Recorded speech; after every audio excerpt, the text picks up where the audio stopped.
Peut-on être chef traditionnel et pasteur? Il semble qu'il y ait trois camps. Oui.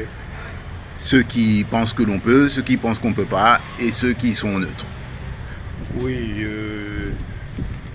il faut, pour mieux répondre à cette question, la placer dans un contexte bien précis.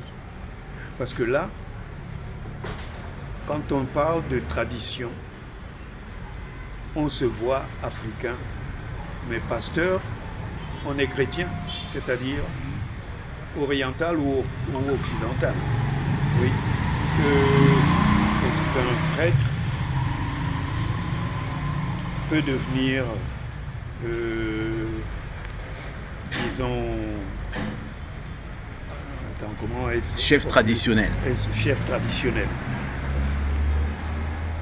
Mais prenons ces mots, cette formulation dans sa généralité, sans limite.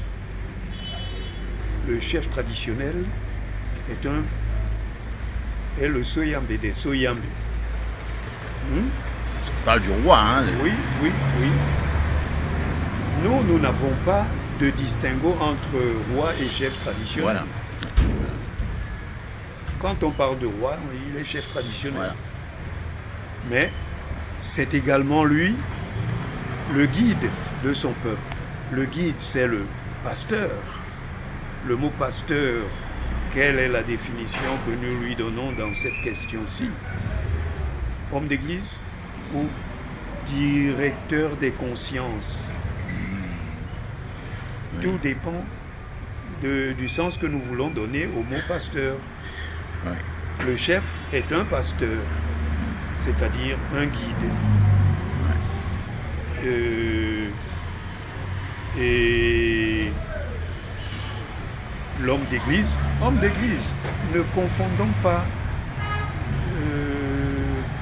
les mots en mettant deux significations totalement différentes à un seul mot. Oui. Oui, pasteur, c'est le guide des consciences. C'est le guide, celui qui guide son troupeau, c'est-à-dire ce chef qui guide son peuple. Alors, plus globalement, en fait, la question porte sur vraiment le syncrétisme, l'inculturation. Ah. Ceux qui aiment dire Jésus était noir, Voilà. la Bible a été écrite en Afrique. Bon, plus globalement, c'est ça la question, Oui. l'inculturation. Oui. Qu'est-ce que vous Dans en ce pensez de contexte-là, je crois que nous sommes obligés de dire que le pasteur, dans la définition d'homme d'église chrétienne généralement, le chef traditionnel ne peut pas être pasteur. C'est une aberration. Lui, il guide les consciences selon des normes établies par la loi traditionnelle, définie par les codes de comportement. Le code de comportement. Comme nous avons aujourd'hui le code civil, le code pénal, nous avions le code des comportements qui contient la loi divine. Notre loi est d'essence divine, pas celle des républiques d'aujourd'hui. Voilà. D'accord. Oui. Et elle est d'autant plus divine d'inspiration que nous sommes des Soyambé. Nous ne pouvions pas écrire une loi qui soit profane. Elle est forcément sacrée. Et c'est pour cela qu'un frère qui tue un frère sera tué. C'est la première loi nommé ici chez nous Dibombe. Dibombe, c'est-à-dire qu'il sera tué, mais d'une façon à l'effacer de la mémoire. Il devient désormais interdit de prononcer son nom dans toute la communauté. Lui-même, personne n'a jamais vu son cadavre. On ne sait pas comment il a été tué. On ne sait pas qui l'a tué.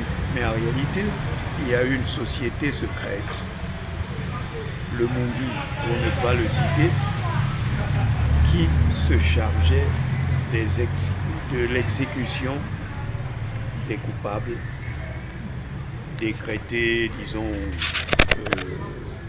condamnés à mort. Ouais.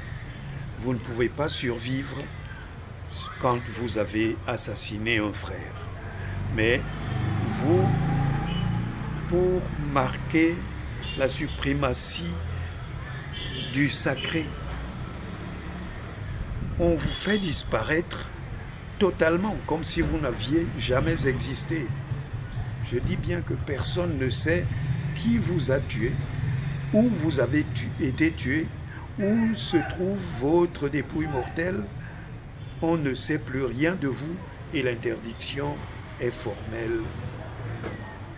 Que le peuple tout entier évite désormais de prononcer votre nom pour montrer que vous ne méritiez pas de passer sur terre. Merci, patriarche. Merci énormément pour ces informations.